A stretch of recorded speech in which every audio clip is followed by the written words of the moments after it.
Bab 248. Haduh, Mas Alex. Udah. Kita kesiangan. Pekik Ziko panik. Jam berapa ini?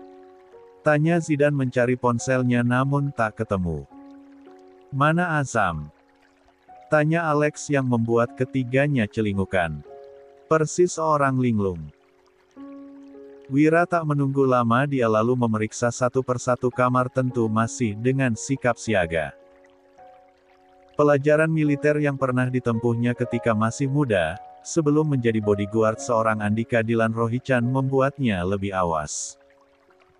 Dengan senjata api yang ada di pinggang, dengan langkah pelan tak terbaca siapapun, Wira membuka satu persatu pintu kamar. Hal itu dilihat oleh keluarganya yang lain yang merasa kagum akan ketangkasan Wira, dan hanya beberapa detik saja dia sudah memeriksa 3 kamar di sana lalu menggelengkan kepala pada Alexna. Abang gak ada Mas. Ketiga pemuda harapan bangsa panik. Kemana? Abang duluan kah udah? Kok bisa? Kan pengiring pengantinnya di sini. Tanya Ziko. Masih belum paham dengan apa yang terjadi. Saya akan periksa CCTV Mas. Di mana ruangannya? Tanya Wira pada Alex. Alex lalu menunjuk TV besar di tengah ruangan villa ini. Villa ini dulunya pernah jadi tempat tinggal Boril saat menculik Aprilia. Lalu kemudian diberikan pada mertuanya, Antonio Cassano. Sehingga Alex sangat hafal tata letak di sini dan tidak berubah sejak puluhan tahun yang lalu. Wira lalu memeriksa layar TV yang terhubung dengan CCTV tersebut sementara ketiga pemuda itu masih bertanya-tanya dengan apa yang terjadi. Setelah memeriksa TV, Wira kemudian menoleh pada Alex. Sesuai dugaan Mas. Sudah dirusak. Gibran, Ziko dan Zidan mulai panik dan khawatir entah apa yang terjadi. Wira lalu mengambil ponsel-nya, meminta bantuan pada polisi setempat untuk melihat CCTV jalan segera. Yah, ada apa? Abang kenapa? Tanya Gibran pada Alex. Alex lalu menatap tajam putra serta adik ipar dan sepupunya itu. Bagaimana bisa kalian teledor dan tertidur sampai siang begini? Sampai-sampai nggak tahu kalau Azam kemana. Ini hari penting dan pasti ada yang terjadi. Suara Alex menggelegar seisi villa, membuat ketiganya terkejut. Apa, abang diculik Mas? Tanya Ziko panik. Kemana kalian setelah pulang dari mansion? Tanya Alex. Kita langsung pulang Mas. Gak kemana-mana. Abis pulang, kita cuma makan pizza. Ya, pizza. Abis itu tidur. Jawab Zidan. Alex melihat pizza yang banyak terdapat di meja. Dari mana kalian beli pizza? Ah, ini dikasih Mas, ada orang kemarin malam datang dan bilang kalau ini kado dari media. Apa ya? Ah, beleza. Ya, beleza. Katanya buat abang. 59. Beleza. Ziko mengangguk. Alex kemudian memeriksa bungkus pizza tersebut yang tidak ada nama pengirim serta nama toko dari pizza tersebut. Kenapa kalian ceroboh sekali menerima makanan yang tidak ada tanda pengirim sama nggak ada merek pizzanya? Lagi, Ziko terkejut mendengar ucapan dari kakak iparnya tersebut. Kenapa gak hati-hati dan waspada? Gak ada media namanya Beleza. Apa pizzanya dikasih obat tidur? Saya gak inget apa-apa setelah makan pizza itu Mas. Ucap Zidan. Gibran pun merasakan hal yang sama. Ia baru sadar kalau pizza yang terakhir dia makan dan tidak ingat apa-apa lagi. Setelahnya, seperti orang yang tidur lama. Ya ampun, yah, gimana ya? Abang. Yah. Alex tak menjawab. Dia lalu segera menghampiri Wira yang sedang menelepon polisi. Sedangkan Zico, Gibran dan Zidan terlihat sangat panik bercampur marah, kesal dan menyesal. Zidan menyesali kecerobohannya untuk tidak waspada ini 2 kali dia kecolongan setelah kali pertama mempercayai Leon ketika Allah biarkan Leon bersama adiknya saat camping dulu. Akibat tidak waspada, Zia hampir jadi korban. Walau La telah membalaskan dendam pada Leon beberapa bulan kemudian, namun La masih tak puas. Sekarang, hal yang sama terjadi pada Azam. Darah dalam tubuhnya mendidih. Zidan mengepalkan tangan. La tak mau dibodohi orang lagi. Jika ditanya siapa yang paling menyesal tentunya adalah Zico. Dia yang langsung menerima pizza itu. Walaupun La bertanya pada Azam, tapi seharusnya dia sudah memiliki insting sendiri, mereka sudah seharusnya waspada. Ya Tuhan, selamatkan abang. Semoga gak terjadi apa-apa. Pinta Zico. Gimana Wira? Tanya Alex. Kita ke kantor polisi mas. Pesta sudah dimulai, tak ada yang mengetahui apa yang terjadi pada mempelai pria. Antonio dan Adriana yang masih menunggu kedatangan cucu-cucu mereka disibukkan dengan kehadiran para tamu dari kalangan pebisnis juga pejabat. Musik mengalun merdu.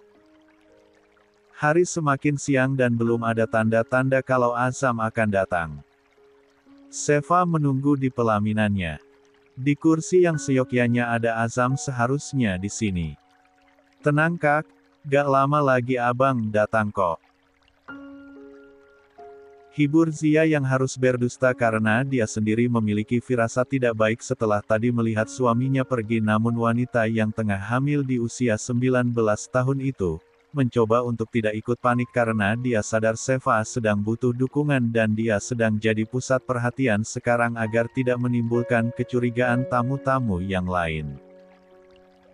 Abang akan datangkan? Tanya Seva sambil tersenyum pada Zia dan dibalas anggukan oleh wanita cantik itu. Pasti datang. Sebentar lagi. Tapi kenapa belum datang juga? Mungkin macet mbak. Milan kan kalau jam segini juga sibuk. 60.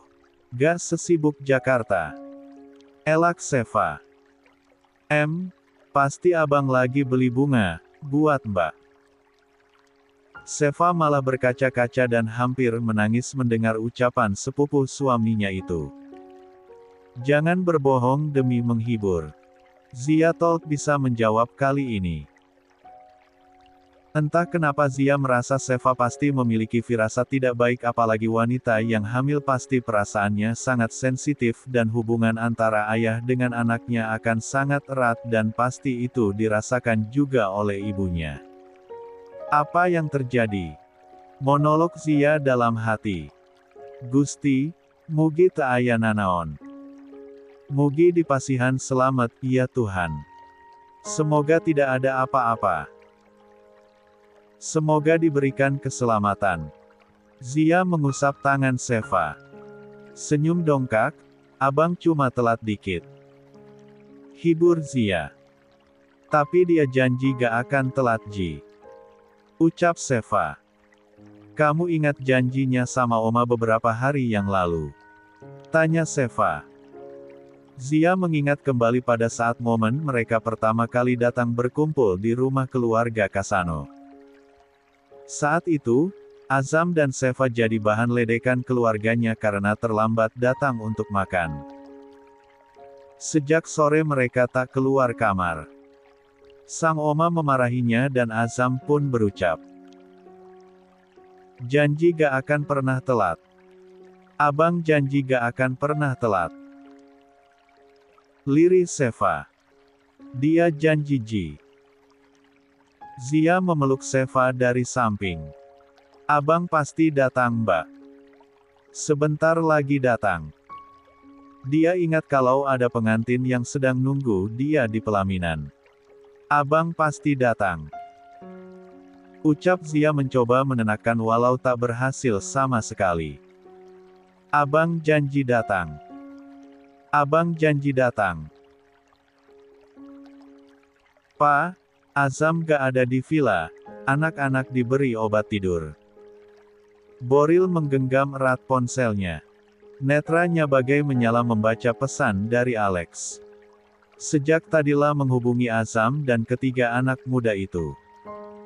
Saat tak ada jawaban dari mereka dan ponsel mereka tidak aktif, saat itulah Boril merasa ada yang tak beres. Ternyata benar ada yang terjadi. Mas, ada apa? Tanya Aprilia panik melihat wajah Boril yang berubah merah. Sebagai ibu dan istri, Aprilia pun merasa ada yang janggal di sini. Mas, temani Seva. Ajak mama sekalian. Jangan panik. Gimana aku gak panik, Mas? Aku. Aprilia terdiam saat suaminya menyela. Air mata mengalir dari netra abunya. Doakan Azam. Aprilia tak bisa menahan air matanya ketika suaminya mengucap demikian, namun suaminya meyakinkan agar dia tetap tegar karena mereka memiliki keluarga yang juga harus ditenangkan, terutama menantu mereka. Boril meminta Aprilia menemani Seva. 61. Lalu mencari Andika. Hanya ada Riani. Ia lalu bertanya pada Riani. Mana Andika? Riani melihat ke arah kakak iparnya itu lalu menyampaikan pesan Andika. Riani gak tahu bang. Tadi langsung pergi setelah dapat telepon dari Wira. Boril lalu berjalan cepat keluar dari gedung. Bayu dan Antonio melihat itu namun mereka tak bisa bertanya ada apa karena Boril begitu cepat. Boril menelepon Andika dan tersambung. Bram, lo di mana? Gue. Ikut gue bang. Gue Sarelokia. Kita Heauling. Ucap Andika menampilkan smirk evilnya di balik kemudi mobil. 62. Dibantu oleh Alex, Wira segera mendatangi polisi setempat untuk bisa melihat CCTV dari villa. Andai mereka tidak menyebutkan kalau mereka adalah keluarga Kasano, sudah pasti tak akan mudah mendapat CCTV itu. Sebuah mobil berwarna putih, datang di subuh hari dan masuk dalam areal villa. Gak ada mobil lain selain ini yang masuk areal villa Mas. Kemungkinan mobil inilah yang membawa Bang Azam. Ucap Wira pada Alex dengan ditemani beberapa polisi di belakang mereka. Alex menganggukkan kepalanya. Dalam waktu hanya 30 menit, Azam berhasil dibawanya. Mereka yakin itu mobil si penculik karena sebelum dan setelah itu tak ada lagi mobil yang masuk. Mobil berwarna putih itu terlihat satu blok sebelum villa dan terus melaju hingga terlihat di CCTV pada radius jarak 200 meter setelahnya. Terus sampai beberapa CCTV, mobil itu bergerak ke arah barat. Polisi itu menunjukkan kalau mobil putih jenis van itu juga terlihat di sepanjang jalan di arah barat dan setelah mereka mencatat nomor polisinya, salah seorang polisi mengetahui kalau mereka adalah komplotan mafia bawah tanah asal Turin, klan Turatello. Mereka adalah klan Turatello. Salah satu klan mafia berbasis di Milan. Apa kalian yakin? Tanya Alex. Kedua polisi itu berdiskusi. Satu orang polisi tidak yakin. Karena klan Turatello sudah hilang di telan bumi tak eksis lagi. Tapi, polisi yang satunya berkata kalau ia hampir ikut dengan komplotan mafia itu beberapa tahun yang lalu sebelum menjadi polisi dan dia ingat mobil itu dibeli dari ayahnya. Aku bisa memastikan kalau itu adalah klan Turatello. Aku ingat mobil tua itu. Ucap polisi bernama Gianluigi itu. Jadi mereka bangkit lagi. Gumam polisi satunya. Apa mafia ini sama berbahaya seperti mafia Sisilia? Tanya Wira. Tidak. Mereka memang berbasis di kota Milan, namun hanya eksis beberapa tahun yang lalu ketika menyelundupkan kokain, tapi saat ini sudah tidak aktif lagi dan sangat jarang klan itu membuat ulah. Bahkan penegak hukum tak menganggap Turatello seperti klan mafia lain. Dalam kata lain, mereka sudah terpecah dan tidak eksis lagi. Tambah polisi satunya. Akhirnya mereka pun menarik kesimpulan kalau Azam diculik oleh klan Turatello. Tapi beresiko sekali. Bukankah mereka tahu siapa itu Azam? Tanya Alex lagi. Polisi itu menjawab lagi. Klan Turatello bangkrut dan tidak bisa menghasilkan uang. Sudah bisa dipastikan kalau mereka pasti melakukannya demi uang. Menculik Azam untuk minta tebusan. Duga Alex. Mungkin salah satunya itu, Signor. Jawab sang polisi. Mendengar hal itu, Wira mulai sangat terlihat khawatir. Jejak mobil menghilang ke daerah yang memasuki kawasan Roma. Di sini, CCTV didapat oleh polisi. Hingga kehilangan jejak. Saya akan telepon Bapak Mas. Alex mengangguk. Ia tahu panggilan Bapak dari Wira adalah mertuanya. Wira lalu menginfokan pada Andika yang kini tengah mengemudi. Sedangkan Alex, melihat dengan seksama mobil itu yang menghilang dari layar. 63. Mereka tahu gang-gang sempit yang tak dipasang CCTV. Ucap Gianluigi. Mafia. Kenapa Azam bisa berurusan dengan mafia? Gumamnya. Ia lalu bertanya lagi pada polisi yang sudah siap mengejar pelaku mafia itu. Apakah keluarga Cassano pernah berurusan dengan mafia Turatello ini? Tanya Alex. Seingat kami tidak, Signor. Klan Cassano tak pernah berurusan dengan mafia manapun. Alex mengerutkan keningnya. Klan mafia bangkrut, menculik Azam. Sebuah jawaban masuk ke benak Sultan Brebes ini. Apa mungkin mafia ini menculik karena suruhan orang dan berani bertanggung jawab demi uang? Itulah dugaan kami sementara ini.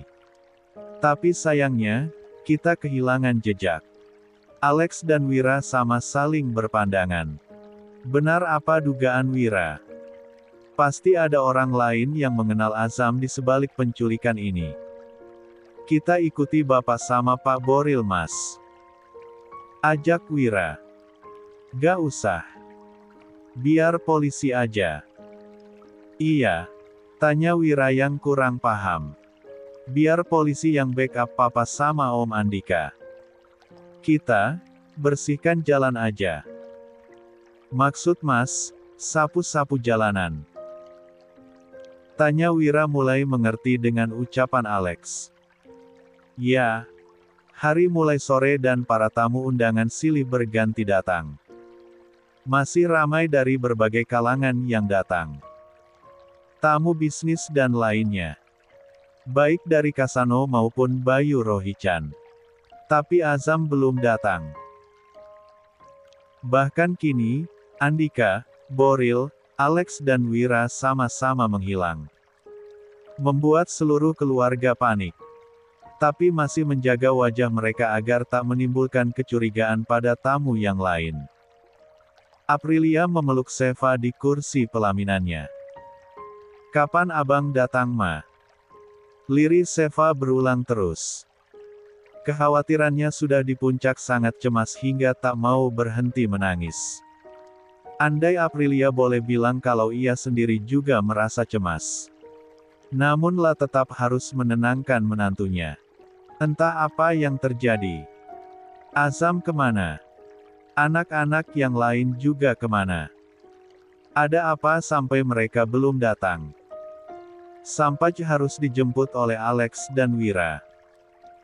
Juga kini, Boril dan Andika juga ikut mencari. Azam kemana? Azam pasti pulang, sayang. Ada pengantin kecilnya yang menunggu di sini. Abang pasti pulang.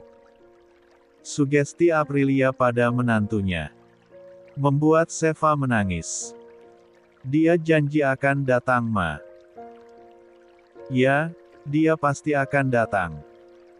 Percayalah pada Mama.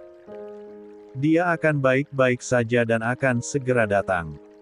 Ucap Aprilia. Dia janji datang, Ma. Lirik Sheva. Di samping kanannya sudah ada Kamaliah yang menemaninya. Cindy dan Adriana melihat itu namun mereka tak bisa mendekati Sheva dengan banyaknya tamu begini. Abang di mana?